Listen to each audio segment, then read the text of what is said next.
kami nagpupurit sumasamba. O Diyos, tunay ngang dakila ka. Pupurihin kita, Panginoon, walang hanggan.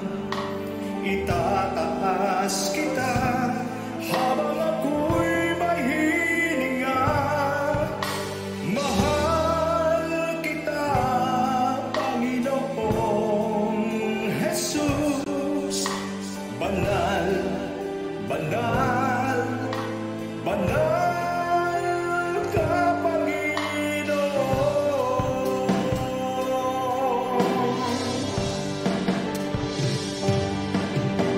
Banal ka, Panginoon. Banal sa lahat ng panahon. Narito kami nagpupurit sumasamba. O Diyos, tunay ngang dakila ka. Pupurihin kita, Panginoon, walang hanggan. Itataas kita habang ako'y may hininga. Mahal kita, Panginoong Jesus. Banal, banal, banal ka, Panginoon. Pupurihin kita, Panginoon, walang hanggan. Itataas kita habang ako'y may hininga. Mahal kita, Panginoong Jesus. Banal, banal, banal ka,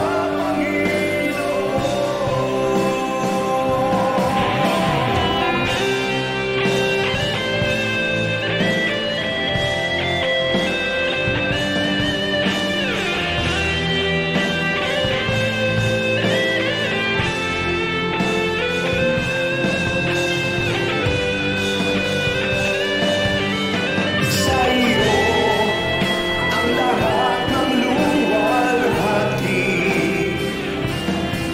Sa iyo ang lahat ng pagsamba. Diyos na may likha nitong langit at lupa.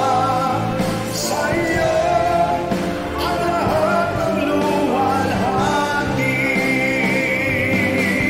Sa iyo ang lahat ng luwalhati. Sa iyo ang lahat ng pagsamba. Diyos na may likha nitong langit at lupa. Sa iyo ang lahat ng luwalhati. Sa iyo ang lahat ng luwalhati. Sa iyo ang lahat ng luwalhati.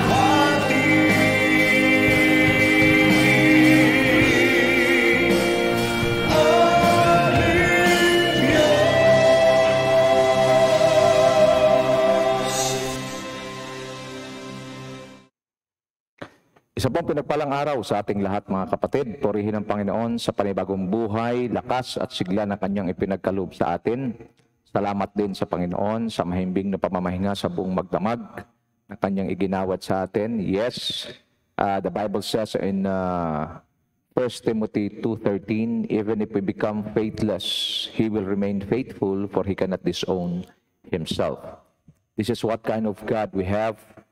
And praise Him for His goodness, for His mercy, for His faithfulness. God is really alive. He is true. He is faithful to His promises. Whatever God promised to us, He will surely do.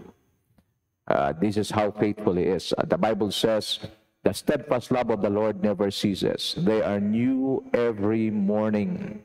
And great is your faithfulness, O Lord. His faithfulness endures forever. A faithful God, that is whom we are serving, and is faithful and good forever. Palagi ko po naalala, sinasabi ng iba, God is good. The people we answer will answer all the time, and all the time, God is good. I think it's a sort of declaration. But let us focus more on the accurate biblical way. The Bible says, taste and see that the Lord is good. So, dapat maranasan natin, ma-encounter natin ang kabutihan ng Panginoon na siyang magsisilbing patotoo natin para sa iba. So tayo po ay magpatuloy sa ating morning prayer. By the way, welcome po kayong lahat sa ating morning prayer, sa mga mayroon pong mga panalangin at nakaabot po sa amin yung mga panalangin at we love to pray for you. Kung mayroon din po kayong mga prayer request, sama-sama po tayong manalangin. And I know that the Bible says kung mayroon dalawa na nagkasundo sa paghingi ng anumang bagay sa aking pangalan, sabi ng Panginoong Hesus, ito'y ipagkakaloob sa kanila ng aking amang nasa langit. So the Bible, that even the Lord Jesus Christ Himself says that if we agree for something that we ask in the name of Jesus, the Father, our Father in heaven will give it to us. Matthew 18, verse 18 to 20, pababa po yan. So bago tayo magpatuloy, I would like to encourage and invite everyone to join me in a word of prayer. Tayo po'y lumapit sa Panginoon sa pananalangin. Father God, we thank you for this wonderful day.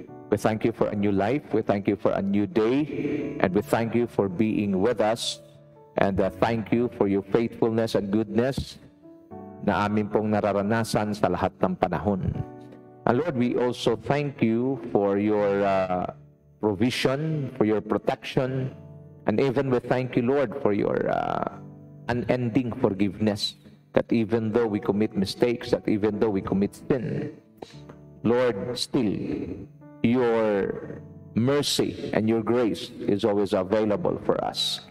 Bagay po na aming ipinagpapasalamat at ipinagdiwang dahil kami ay mayroong Diyos na mabuti tapat kailanpaman. And Lord, sa mga sandaling ito, kami rin po'y nagpapasalamat sa buong magdamag na kami po'y inyong iningatan. True enough that every gising is a blessing, every gising is a thanksgiving, and every gising is rejoicing in the goodness and faithfulness of God. Thank you na nasilayan namin ang panibagong araw, panibagong yugto ng aming buhay. And help us, Lord God, to value every moment of our lives, to be with you, to worship you, and to honor you. At sa mga sandaling ito, Panginoon, patuloy rin po naming nilalapit sa inyo ang lahat na may mga karamdaman sa mga sandaling ito. Lord, those who are sick right now, in the name of Jesus, we come against all kinds of sicknesses in the bodies of your people. In the name of Jesus, we come against cancer right now. In the name of Jesus, we declare healing. Mga bukol, malusaw, matunaw, in the name of Jesus. Bukol sa baga, sa bituka, malusaw sa pangalan ng Panginoong Hesukristo. Ganun din mga panlalabo ng mata, in the name of Jesus. Ito po ay mapagaling. Ganun din allergies, okay, sa balat, maging sa lalamunan o kung saan bahagi ng kanilang katawan. We declare healing right now in the name of Jesus. Lord, we also pray for those who are suffering from depression.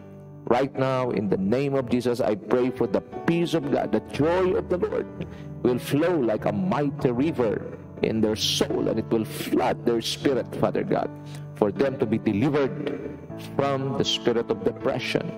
Father, we lift up to you all the ministers of the gospel, the pastors, together with their families and congregations. Lord, we pray for an open heaven, that every time we gather in your name, we will not just do our usual activities, but rather we will encounter your presence. Because if we encounter your presence, our lives will be transformed and our lives will never be the same again. Father, I pray that you will continue to create that hunger, that thirst in our spirit, in our hearts, in our minds, that desire, Father God, for your word, desire for your presence. Father, I pray in the name of Jesus that you will continue to empower our spirit in order for us to defeat all the works of the flesh in our lives. Lord, we thank you also for all the blessings, spiritual blessing, emotional, physical stability, physical good health, and even financial breakthrough and material blessings that you've given to your people. We rejoice, Father God, because you are our Father in heaven, and you always take care of us. And Lord, I also pray for those who are able to receive the answers to their prayers. Maybe some of them listening right now have been praying for long time, but Lord, we know that you said in your word and you promised in Jeremiah 33 verse 3 that says, "Call unto me and I will answer thee, and I will show thee great and mighty things which you do not know." Father, we thank you because you're a God of covenant. Whatever you promised us, you always do. We thank you for that assurance that you've given us. And Lord, we also pray for our nation, especially for our president, from our president down to the barangay level, the senators, the congressmen, mayors, governors. Lord, we pray that you will enlighten our leaders in our land, Father God, that they will govern this nation through the leading of your word and through the leading of God, Holy Spirit. I pray that there will be ministers, pastors who are going to arise carrying the word of the Lord to our government officials, to the leaders of the land. And they will be bold enough to declare and share the message so that the leaders of this land will govern and lead this nation towards her God-given destiny. We declare that the Philippines is for Christ. We declare that the territory of the Philippines, even in our land and seas, will not be taken away from other nations, but rather, Father God, you will intervene and you will give what belongs to us. We pray for the dispute in the West Philippine Sea. I pray, Father God, that what belongs to the Philippines will be given to her. And Lord, kung ano man ang issue ng ibang nation, Lord, we pray the intervention, your divine intervention.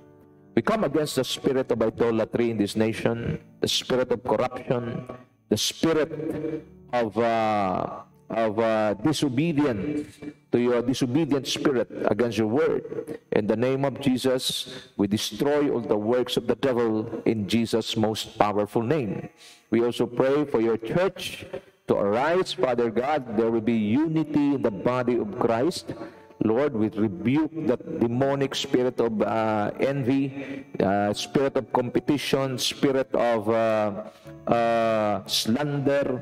Lord, we pray, Father God, that all of us, especially the people of God, if my people, you said in your word, shall humble themselves and pray, seek my face, and turn from their wicked ways, then I will hear from heaven and I will heal their land. Father God, I pray, mula po sa amin na inyong mga lingkod, na inyong mga pinili, the Church of God, I pray na magsimula ang transformation, magsisimula ang pagmamahalan, magsisimula ang pagkakaisa, at doon lamang, Panginoon, mapagpala ang aming bansa.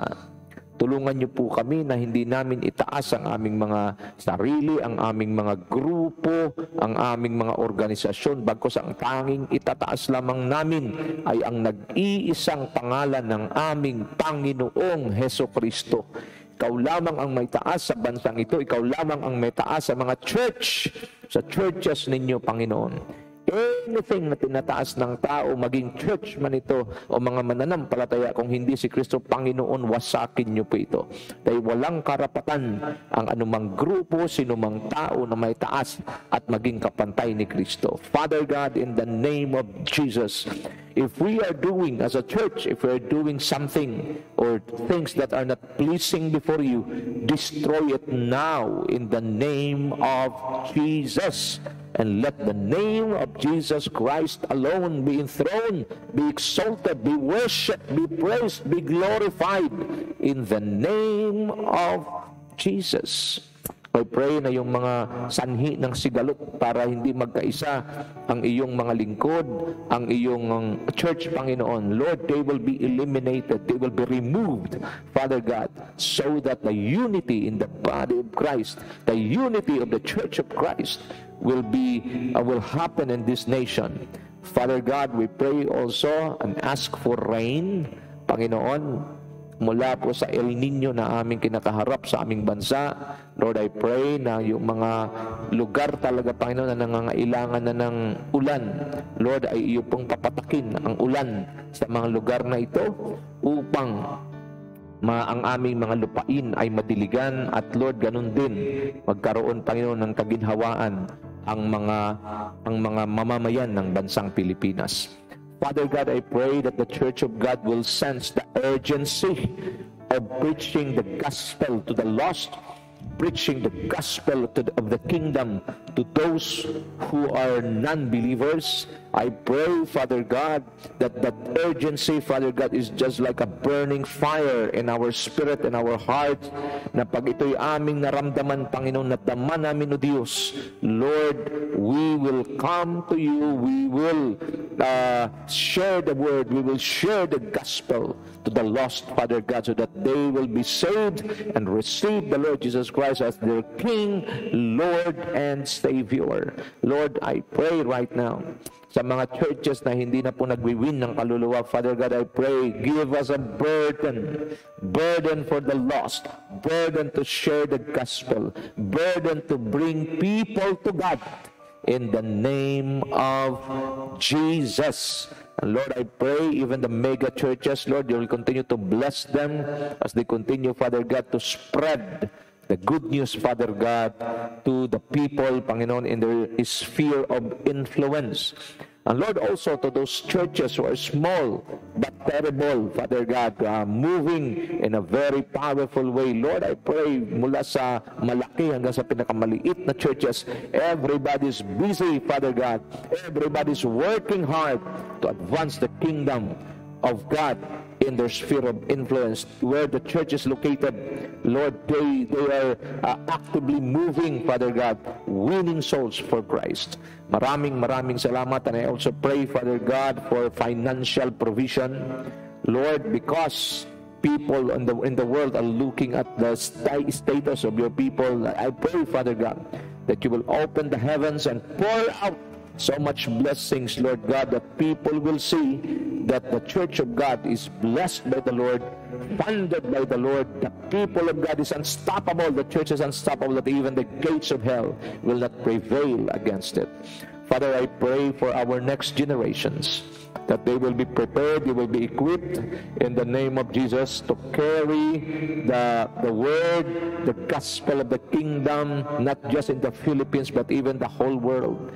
At sa amin namang present generation ngayon, I pray that we will have, Father God, the passion to transfer, Father God, to impart the vision, the mission that you've given us. Lord, I pray, gisingin niyo po ang inyong iglesia. Gisingin niyo po kaming lahat, Panginoon, at wala nawang natutulog, wala nawang nagpapahinga, at wala nawang walang ginagawa. Bagkus everybody is busy, everybody is actively participating in the advancement of your kingdom. And Lord, we rebuke all the hindrances, the works of the devil, the deception of the enemy, in the name of Jesus. And God, Holy Spirit, make your way, have your way. Take full control and let our spirit arise together with you, so that we will be instruments, and we will be used by God mightily to advance the kingdom, to preach the gospel into the whole world, Father God, and even to the uttermost part of the earth. We thank you, Lord, at Lord, sa mga churches na wala pang sariling lupa, wala pa ring mga building, we pray that they will receive their portion right now in the name of Jesus. Those ministers, pastors who are sick right now, Lord, we pray for your divine healing to be released upon their bodies right now. Lord, once again, Lord God, heal their bodies, Father God, and so that they will be able to continue the preaching of the gospel, the teaching of the word of God. And Lord, I pray for all leaders of the land, especially the leaders in the Christian world, Father God. I pray that they will only pursue and advance, Father God, the interest of heaven, the interest of our God, our Father God in heaven. In the name of Jesus, bless our next generations. Lord, the generations to come, Lord, they will be hungry, thirsty, and on fire for God. And Lord, we destroy all the works of the enemy, especially in the area of technology. Technology is beneficial if we will use it for the glory of God, but it is also destructive the moment we allow ourselves to be a slave to it. And Lord, we also pray for the land, the seas, that it will be continued, the land will be fertile, the seas will be filled with great blessing, Panginoon, sa lamang dagat namin, Panginoon, mga yamang dagat namin. And Lord, we pray also, Father God, yung mula GMA, Luzon, Visayas, and Mindanao. We lift up to you, join me mga kapatid, we lift up to you, Father God, our nation, the Philippines. Join me mga kapatid, let's be one in this prayer. Father God, we lift up to you the Philippines. Bless our economy. Bless, Father God, the source of our living. Bless, Father God, the leaders of this land. Bless your church leaders. Bless, Father God, your people, Father God. Lord, we come to you humbling ourselves before you. Once again, touch the Philippines, touch our nation, and together we declare the Philippines is for Christ, in Christ, and through Christ, the Philippines will bless different nations of the world. Salamat po ng marami. And Lord, also we pray for the people of God, the believers throughout the world, that hunger and thirst for your presence and for your word will be upon each one of us. We thank you and we bless you. Thank you for the healing. I pray for a miracle healing, and a miracle, Father God, will be received by your people today in the midst of their situations right now. I also pray, Lord God, that every believer will become on fire for God. Those who are being become slave of the devil and slave to their flesh, they will be delivered in the name of Jesus. And Lord, those who are not serious, sincere in their relationship with you, Father God, I pray for revival in the land, revival in the lives of your people, so that all of us will come to you, will follow you, will continue to exalt, praise, and lift up your name on high. And through us, the Son of God, the Lord Jesus Christ, will be manifested in the lives or in the sons of God. We thank you and we bless you. Ngayon mga kapatid, receive your miracle, receive your healing, receive your provision, receive the peace of God, the joy of the Lord will flood your soul, will flood your spirit right now. The Philippines is for Christ. We declare, we believe, we decree that the best blessings that the heaven now open for the nation of the Philippines, and the people of God will be one, will be united in the name of Jesus, because God is now moving powerfully in the Spirit, removing all the works of the enemy, even in the body of Christ. Those who are not promoting, pursuing, and promoting the works and the agenda of God will be removed in the name of Jesus. And only the interest of the kingdom, the interest of the kingdom, and the presence and the will of God will happen and will be done in this nation. We thank you, Lord, and we bless you in the name of Jesus. Lord, thank you that you've already raised up ministers who will going to minister to our president, even to the vice president, down to the barangay levels. In the name of Jesus, thank you for their boldness. Thank you that you deposited the boldness, the anointing, the power, the wisdom, the knowledge, and the understanding to these ministers. We give you praise and we give you honor. And to you alone the glory, the praise, and the majesty, both now and forevermore. In the almighty name of Jesus Christ, our Lord, we pray. Amen and amen and amen. Palapakan natin ang Panginoon. Glory to God. Muli po isang pinagpalang araw sa ating lahat, mga kapatid, mga kaibigan, at welcome po sa ating morning prayer. Ito po ay ginaganap tuwing alas 6:30 ng umaga. At purihin ng Panginoon na ang Diyos po ay binigyan tayo ng pagkakataon na makatulog sa Kanyang banal na trono, trono ng biyaya, the throne of grace, upang doon humingi ng Kanyang patnubay, gabay sa buhay, para sa buhay ng bawat isa sa atin. Salamat sa Diyos dahil tayo po ay buhay magpahanggang ngayon, and true enough, life is beautiful if it is lived for God's glory, honor, and pleasure. Okay, live po tayo ngayon sa YouTube, so please do us a favor, share this message to your friends in order for them to hear the now word of God. So pagpatuloy po natin ang ating pong pinag-usapan nung nakaraan, our topic is devote quality time to be alone with God in prayer. So, pinakita po natin ang pattern pagdating ho sa pananalangin. Ito'y walang iba. Ang pinaka-perfect na pattern natin ay walang iba kundi ang ating Panginoong Jesucristo. In Matthew 5:23 it says, "And after he sent the crowds away, he went up the mountain by himself to pray. When evening came, he was there alone." So the Lord showed us a pattern. Mahalaga ho sa pagiging mananampalataya, mayroon po tayong sinusundan. Okay, mayroon pong pattern tayong sinusundan.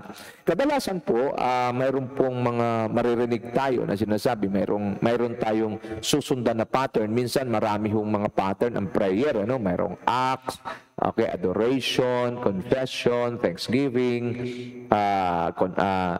ano pa yung iba, thanksgiving, supplication. Marami yung mga pamamaraan, pero I strongly believe wala pong pinakamaganda at perfect na paraan, kundi ang pattern at paraan na tinuro sa atin ng Panginoon. I want you to be aware, we are now in the last days, and the deception, okay, is rampant, okay, in our time. Laganap na ho ito.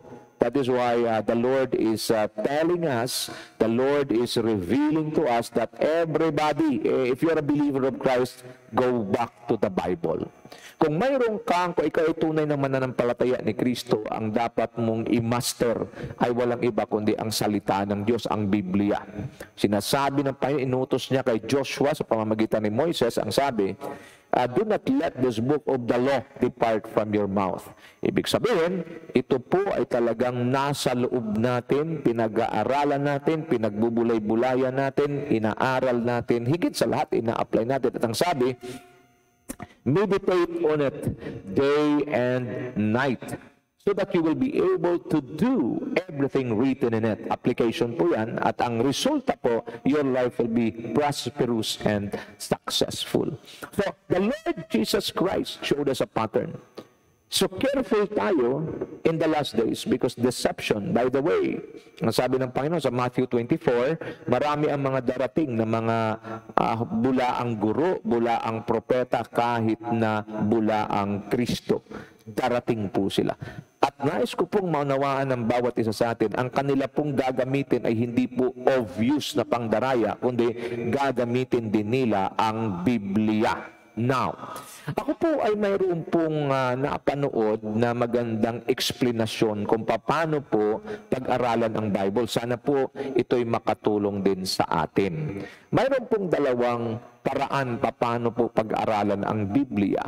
Una po yung exegesis. Pag sinasabing exegesis, ito po ay pag-aaral ng salita ng Diyos at ang pastor o ang ministro, ang isang teacher ng Bible, pag nag-aaral dito, siya po ay kailangan maglaan ng malalim na panahon sa pananalangin, maglaan ng malalim na panahon at intellect para aralin, i-research ang salita ng Diyos upang maabot niya ang sinasabi ng author ng Biblia, which none other than our God the Father. Yan po ang exegesis. Ibig sabihin, you study the Bible to tell the people what the author of the Bible wants to say. So ibig sabihin, you preach the Bible within its context. Napakahalaga po niyan. Malalaman nyo po yung isang mangangaral, pag nangangaral siya, using the exegesis way, because he allowed the Scripture to interpret Scripture within the context. Laging tandaan natin po yan. Yan pong exegesis na. Yung eisegesis naman, ito yung dapat nating i-take note, mga kapatid. Okay? Na dapat maintindihan natin, because there are also preachers, ang eisegesis naman, they will create a theory, and then they will pick some words or biblical reference to back up or to support their theory. And this is very dangerous because most of the time, yung mga kumukuha po at eisegesis ang ginagamit, okay, they are creating a theory or creating kumbaga, mayroon silang kinikreate na kaisipan o kinikreate na teorya at ginagawa nilang pang-suporta ang Biblia. Eisegesis po ang tawag dyan, and it is very dangerous because most of the time, ito po ay nagiging out of context. But dahil sa mayroon silang punto na gustong o teorya na gustong ipaabot sa mga tao, nagmumukha pong suporta doon sa kanilang sinasabi ang Biblia. Kaya kung mapapansin niyo po, mayroon pong ibang nagbibigay po ng biblical reference, pinuputol po. Napapansin niyo, hindi nila sinasabi ng buo because they just want to allow the Bible to support their theory, to support their topic para masasabi lang na biblical ito. It is very dangerous. So, mahalaga nawa ito ay nakatulong sa inyo. Exegesis saka eisegesis. Pag sinasabing exegesis, you interpret the Bible, okay, within the context, and you spend so much time, and you spend deep in prayer, and you use your intellect, your intelligence, so that you will be able to communicate the Word of God within its context to reveal what the author of the Bible says or saying to the people. Now, yung eisegesis, delikado kasi ito po yung mayroon ng punto, mayroon ng theorya at kukuha ng ilang talata sa Biblia at isusuport sa kanilang theorya para ito'y magmukhang maganda. At ito po ang kadalasang ginagamit ngayon sa Amerika. Sa mga maraming mga malalaking iglesia na they're having their theory and then allowing the Bible or the Word of God to support their theory. But if you will look at the context of that verse, of that Bible verse sa kanilang binigay, hindi po akma doon sa kanilang pinupuntusan. And you have to be careful with that. Okay? At ito po ay may napapansin na rin po tayo dito sa Pilipinas. Mayroon na rin po mga gumagawang ganyan. So, in the last days, we should be vigilant. We should be sober. Make sure, I'll give you a very clear example, pattern ulit ng Panginoong Jesucristo. When he had an encounter with the devil in the wilderness, Matthew 4, okay, verse 1 to 11, makikita natin, the devil tempted him intentionally. The Lord allowed him to be tempted by Satan himself. If you are the Son of God, turn this stone into bread. Why? Because the devil knew that the Lord Jesus Christ fasted for 40 days and 40 nights. So in the flesh, alam ng demonyo, ang kanyang atake, yung laman mo, kung ano ang kulang, anong kailangan, yun ang kanyang ipoprovide. But the Lord answered, it is written, Matthew 4:4, man shall not live on bread alone, but by every word that proceeds out from the mouth of God. Pansinin nyo, it is written. Okay, dinala siya sa tuktok ng templo, pinatalon, gumamit din ang demonyo ng salita ng Diyos kasi nasusulat, pag tumalong ka, ikaw ay i-rescue ng kanyang mga anghel at hindi masusugatan ang paa mo sa bato. Hinanap ko po yan, Psalms 91, verse 9 to 11. But again, kahit na ang kinote ay salita ng Diyos, malinaw po ito, kinote niya ang salita ng Diyos, but because the life of the one quoting the word is devilish, sinful, it will not do any good. And the Lord answered them again, it is written. So, nakita natin, do not tempt the Lord your God. So, it is written. Number 3, pinakita sa kanya ng demonyo ang mundo, maging ang mga kayamanan nito at impluensya nito. Ang sabi niya, ibibigay ko ito sa iyo kung ikay sasamba sa akin. Sumagot na naman ng Panginoon, it is written. Now, I want you to be careful. Sa pag-aaral po sa theology, pag ang isang talata o isang salita ay inuulit-ulit, ibig sabihin, the Lord is giving emphasis to that word. It is very important at crucial yung mga ganyan. So, kung mapapansin natin, hindi po ng Panginoon tinalo si Satanas gamit po yung mga revelations, gamit po yung mga visions. Isa lang ang kanya sinabi, it is written. Nasusulat. Nakakalungkot po sa ngayon kasi maraming mga tao, they want to accumulate knowledge because they want to, to look better than others. They want to look brilliant over other teachers. No. If you want deep revelations with the Word of God, first things first, you have to master the written Word. Baka nga iba, gusto natin malalim revelation, di pa natin nabasa buong Biblia. It is written. Church, this is the best time, the right time. This is the season for all of us to return to the Word of God, back to the Bible, back to the written Word, and allow the Holy Spirit, God Holy Spirit, to give illumination, to enlighten us every time we hear and every time we read, study the Word of God. Mga kapatid, ito ho ang dapat nating malaman. Ulitin ko, malalaman nyo pag isang mangangaral, authentic at biblical. Once na ang kanyang pangangaral ay nakasentro lamang kay Kristo, ang kanyang sinasabi ay ang salita ng Diyos at within the context nito. Safe kayo dyan. But once ang isang pangangaral ay tinataas ang tao, grupo, o isang teorya na binakapan lamang ng salita ng Diyos, you better be careful with that. Ulitin ko, a safe preaching and teaching of God's Word is a Christ-centered preaching and teaching. It will always glorify the name of the Lord. At mapapansin niyo po yan, pag ang pangalan ni Kristo ang tinataas, sabi ni Lord, if I am exalted, I will draw all men to me. People are directed, people are pointed towards God, not towards the person. You have to be careful with that. Pag ang naitataas ay si Kristo, tamang mangangaral po yan.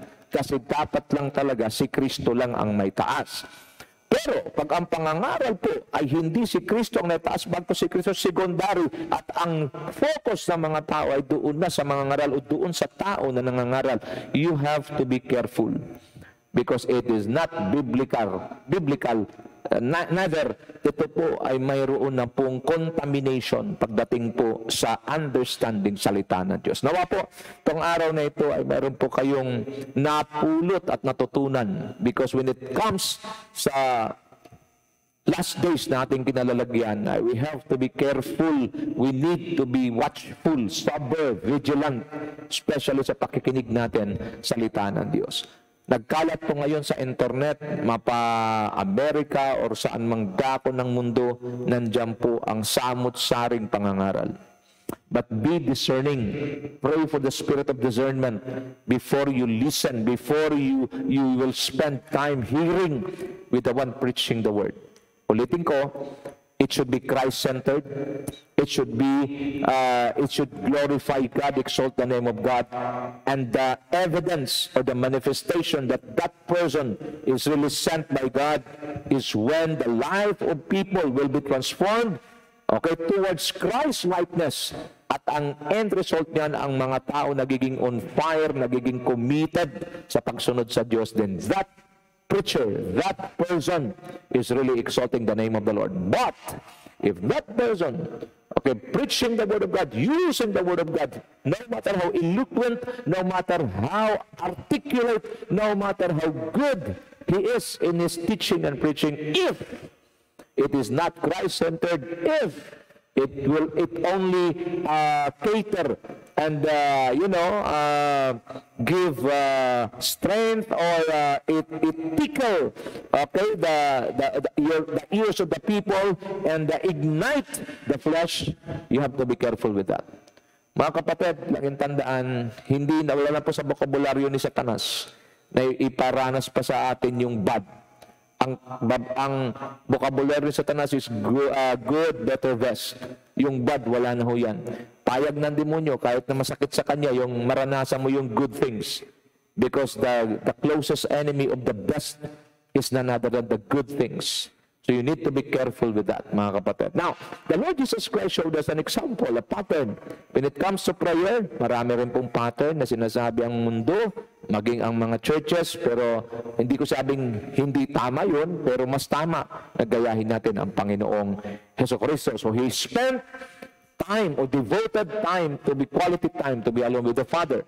The prayer is Christ's example for us to follow. Mark 1:35, very early in the morning, while it was still dark, Jesus got up, left the house, and went off to a solitary place where He prayed. So dito makita natin, meron talaga siyang oras ng pananalangin, meron siyang oras na kung saan kinakatagpo niya ang Panginoon sa isang lugar na kung saan doon po siya at ang Ama ay nagkakaroon ng conversation. Luke 6:12, King James Version, it says, "And it came to pass in those days that He went out into a mountain to pray, and continued all night in prayer to God." Mga kapatid, kung titingnan natin, sa panahon natin ngayon sa ating mga pananalangin, if we are honest enough to admit, we are having difficulties in the area of prayer. Ang pananalangin natin, okay, ay talagang hindi na, kumbaga, hindi na mahaba. At the same time, yung sincerity ay wala roon, nagmamadali lahat, inaantok na yung iba, pagod na sa trabaho, which is, forgive me the term, but it is a big insult to our Creator. The Lord Jesus Christ showed us the pattern. After niyang mangaral sa mga tao, magdamag, pagod siya, He always make sure na aakyat siya doon sa bundok at mananalangin doon sa Diyos patuloy hanggang magdamag. Then kinabukasan, may gawain uli siya. When I study the Word and look at the Word of God, what made Jesus stay overnight praying to God? It is a question that each one of us should answer. What keeps Jesus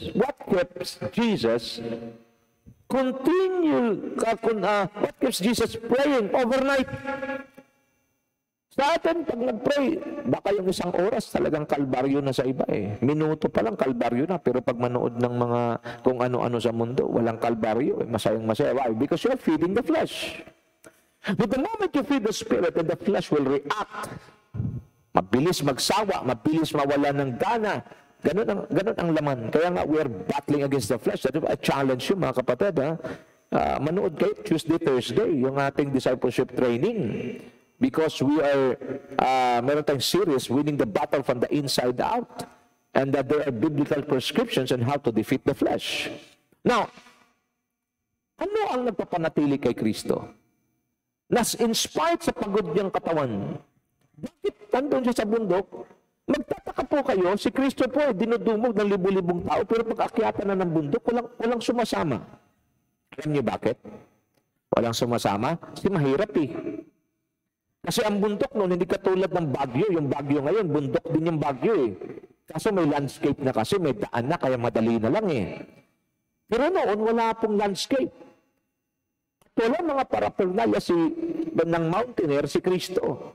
Kaya pag isang pagkakamali mo, pwede ka mapahamak. That is why people doesn't follow Jesus. And this is the problem of many today. Why? Because we want to pray, we want to come to the Lord in prayer at our convenience. Jesus is different. He comes to the Father in prayer at the convenience of the Father. The Father is waiting for him. After His ministry, alam ng Diyos Ama na mag-ministry si Kristo mula umaga hanggang gabi. But the Father is waiting for Him in the mountain to have fellowship with Him. And Jesus is not excited. Di katulad natin, pa nakapagpalayas demonyo, nagawa ng miracle, talagang palakpakan, excited tayo. Ito'y tinitestify natin. Si Kristo wala rin. Pagkala niyo po si Kristo, hindi siya excited magpalayas ng demonyo. Hindi siya excited bumuhay ng patay. Masaya siya sa ginagawa niya. Pero mas mayroon nagpapasaya sa kanya. Alam mo kung ano? Yung kanyang fellowship sa Diyos Ama sa pananalangin. Saan? Sa isang mahirap na lugar na hindi kayang puntahan ng mga taong walang commitment sa Diyos. Siguro itong araw na ito, pinapaalalahanan tayo ng Panginoon. Gusto mong lumalim sa pananalangin? Gusto mong lumalim sa salita ng Diyos? Then go for extra mile. That's our problem. We do not go for extra miles. We set our own standard. We come to God, we read the Word of God at our convenience. Alam niyo, pag ganito, hindi po ang Diyos makapangusap sa atin. Why? Because we do the works of God, we come to God with the guidance or with the intention of the flesh. Kasi kailangan Kailangan ko mag-pray kasi Christian ako. Kailangan ko magbasa kasi kailangan ko. Christian ako Without us knowing na yung ating palang desire ay motivated lang ng flesh. But if you want to be deep, you want to be rooted in the Word, and you want to be deep in your prayer, you need to go for extra miles. And the Lord Jesus Christ showed it to us. Even His disciples, tulog pa, si Kristo nagpipray na. Even His disciples, nagpapahinga kasi kasama nila si Kristo, sila yung mga bodyguard ni Kristo, sila yung mga naghahawi ng mga tao para magmakalapit kay Kristo. Pagod din sila. While they were sleeping, Jesus is going up to the mountain, spending overnight praying to God. Alam nyo, sana ngayong araw na to, maging mas excited tayo, hindi sa ating ministry at mga achievements sa ministry, achievements natin sa ministry, kundi maging excited tayo na lumapit at manahan, magpahinga sa presensya ng Diyos. We can only find rest in the presence of God. In short, God's holy presence is the resting place of every believer. This is the pattern that the Lord Jesus Christ showed us. Hindi si Kristo na inip. Magdamag. Kaya nga naman, pag siya bumababa at nangangaral, palagi niyang sinasabi, ang aking sinasabi, ayon lamang aking narinig sa Ama, at ang aking ginagawa, ayon lamang aking nakita mula sa Kanya. Wow, mga kapatid. This is the reason why Christ's ministry was so powerful.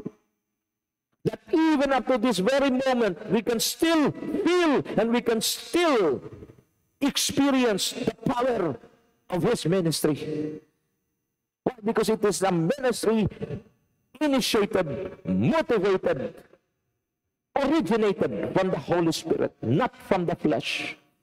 Ang sad thing po ngayon, maraming mga mananampalataya, kahit mga mangangaral ng salita ng Diyos, we are a combination of spirit and flesh.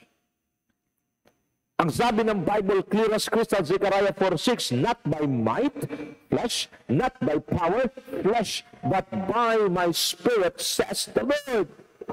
We can only become victorious, we will only become victorious the moment we operate through the leading of God, Holy Spirit, and we cooperate, our spirit cooperate with the Holy Spirit, work with the Holy Spirit, and that is what we call true, real, genuine, authentic victory.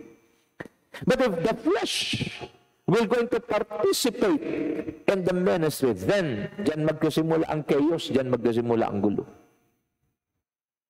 And this is the reason why yun din ang na-impart sa ating mga mananampalataya, sa ating mga congregation.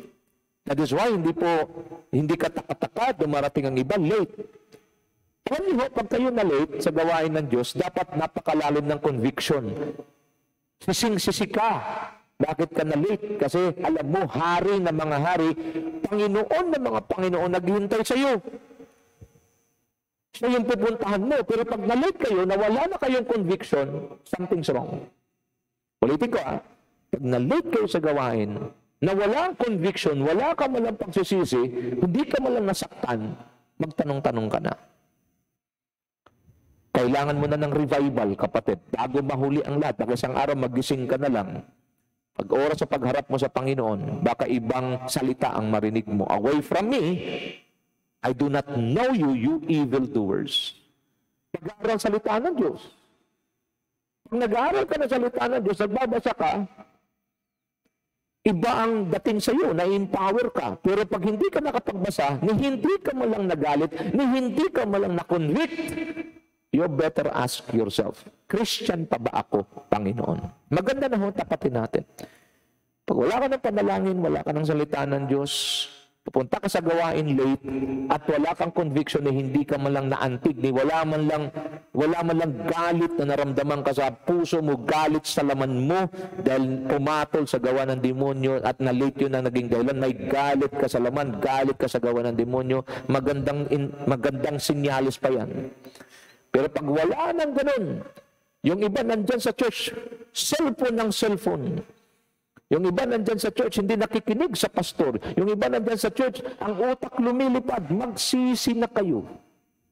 Habang may panahon pa. Tandaan natin, ang kamatayan, dumarating sa oras na hindi mo inaasahan. Paano kung inabutan ka ng kamatayan sa ganong kalalagayan? Alam niyo mo, ang pinaka-worst na karanasan ng isang tao, I'm talking about believers, Christian, yung binigyan ka ng Diyos ng pagkakataon na gawin ang tunay na paglilingkod sa Kanya. Katulad sa atin ngayon, paglilingkod dito sa Diyos, binigyan ka ng pagkakataon, bukas, Sunday, dadalo ka sa gawain, maglilingkod ka, sasamba ka. Pero hindi mo ginampanan, bagkus binaliwala mo, kapalit ang mga basurang bagay sa sanlibutan, mga pansamantalang bagay. Ang pinaka-worst, alam niyo kung ano? Regret. Because the moment you face Christ, the moment you face God, He is worthy to be praised. Pag sinasabing worthy to be praised, His presence command worship. His presence command praise. His presence command bowing down. His presence commands worship. That is how worthy He is. Kaya sa huling araw, mark my word, marami ang magsasabi at marami ang magsisisi, magre-regret. Alam mo yung regrets? Panghihinayang. Sana sinamba na kita ng todo sa lupa, ngayong nakita kita that you are worthy to be praised. Mga kapatid, nawa hindi tayo kabilang doon sa mga magkaroon ng maraming regrets. Hindi po tayo pinanganak kahapon, marami na po tayo mga nakakausap na mga Kristiyano na buhay pa, nagre-regrets na. Alam mo ko sino? Okay, mag-share ako sa inyo. Merong isa pong mananampalataya, nakakilala sa Diyos, batang-bata pa siya. Nandun yung lakas, nandun yung kanyang talino, nandun yung kanyang talento, pero saan niya ginamit? Hindi sa Diyos, kundi sa mundo. Hinayaan niya ang demonyo, ang mundo na gamitin ang kanyang talento. Alam niyo po, pag ginamit mo sa mundo ang talento mo, pinagamit mo sa demonyo, abay pasisikatin ka nito, sumikat, nagkapera ng gusto. Pero alam niya, sa sarili niya, na yung kanyang talento, yung lakas niya galing sa Diyos. At dumating na ang punto na kailangan na siyang tawagin ng Panginoon, nagkasakit. Lahat ng kanyang naipon, lahat ng kanyang pinagsusumikapan, ay naibenta niya lahat para ipagamot ang kanyang may sakit na katawan. Hanggang sa maubos ito at hindi pa rin siya gumaling.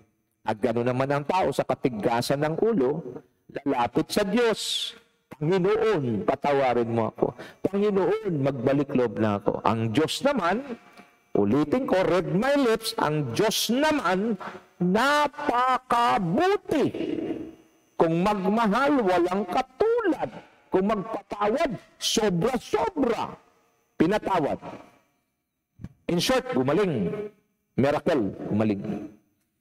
The problem is, ang kanyang paggaling, hindi niya kayang kumanta, hindi niya kayang sumama sa mga misyon Di niya rin kayang maglingkod kasi apektado na ang kanyang katawan sa sobrang dami ng kanyang bisyo. At doon lumabas sa kanyang bibig ang ganitong mga kataga. Sana, noong ko pag ginamit sa Diyos yung mga talento ko at kakayahan ko, paglingkuran siya.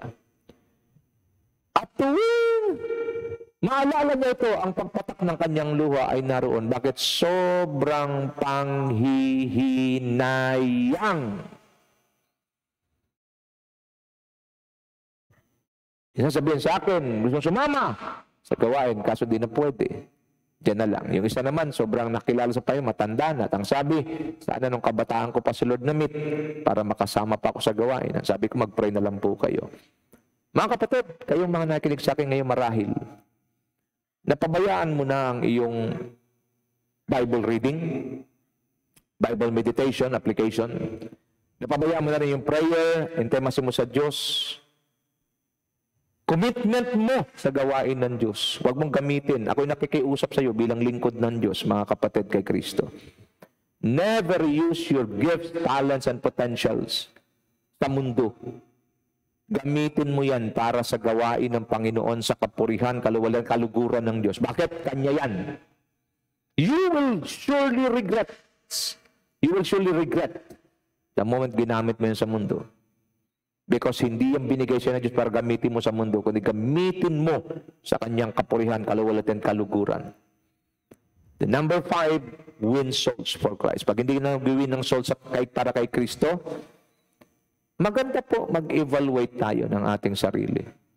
Ako pa ba'y tunay na Kristiyano at kagamit-gamit sa gawain ng Diyos? Nakikinabang pa ba ang Diyos sa buhay ko? Kung ako bilang produkto at si Kristo ang aking manufacturer, ako pa ay talagang sellable. Ako ba ay talagang nabibenta sa market? At ang market natin ay walang iba kundi ang mundo. Kung hindi na po, siguro oras para yumuko, manalangin, minsang panghingin, umiyak. Iba sa atin, di na umiiyak sa Diyos eh. Umiyak sa Diyos, hingin minsan pa ang kanyang paghipo. Hingin minsan pa ang apoy ng banal na Espiritu na maglagablab sa ating espiritu, sa ating buhay, para magbalik loob tayo at muling mauhaw, maggutom sa kanyang salita, mauhaw at maggutom sa kanyang presensya, mauhaw at maggutom sa pagkakaroon ng pakikipagniig or intimacy sa Kanya, mauhaw at magutom na mag-commit 100% ng ating buhay sa Diyos. And will never allow the devil to use any part of our body, even our talents, potentials, and skills for the world, but only for the glory, honor, and pleasure of God. And last but not the least, the byproduct of our intimacy with God and our hunger and thirst for His word and presence is we carry the burden for the lost and bring them to Christ. Amen? I hope and I pray that this message will touch our hearts, our minds, and our spirit to be revived today. In the name of Jesus, this is my prayer. Amen and amen and amen. Your table will never run out of food. There will always be food at your table. Wherever you go, the Lord be with you. Whatever you do, the Lord bless all the works of your hands. And I pray that you will be on fire for Christ. On fire for Christ through the leading of God, Holy Spirit. Serving God. Continually serving God and be a blessing to others. In Jesus' name, amen and amen and amen. Shalom!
strong will rise.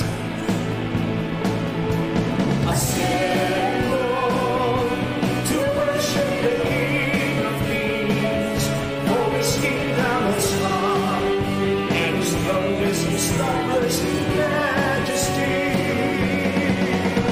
God gives, He rise, He strikes all the sin and to reign, bringing down the strongholds of the enemy, as His scepter goes forth from Zion.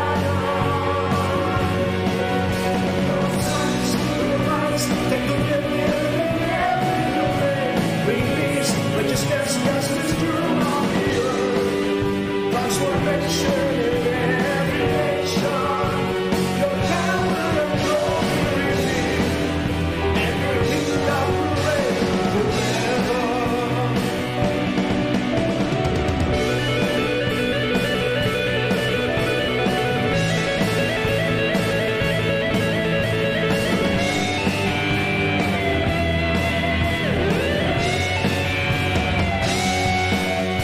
Thy kingdom come, and Thy will be done on earth, as it is in the heavens above. The increase of Your government, there will be no end. You will reign forever and ever. At the trumpet sound, with the sovereign King we praise. The great, the mighty, and the strong will rise.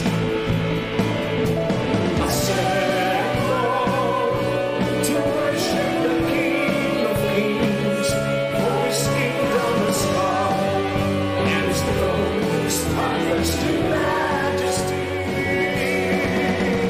God peace, He will rise, He strikes all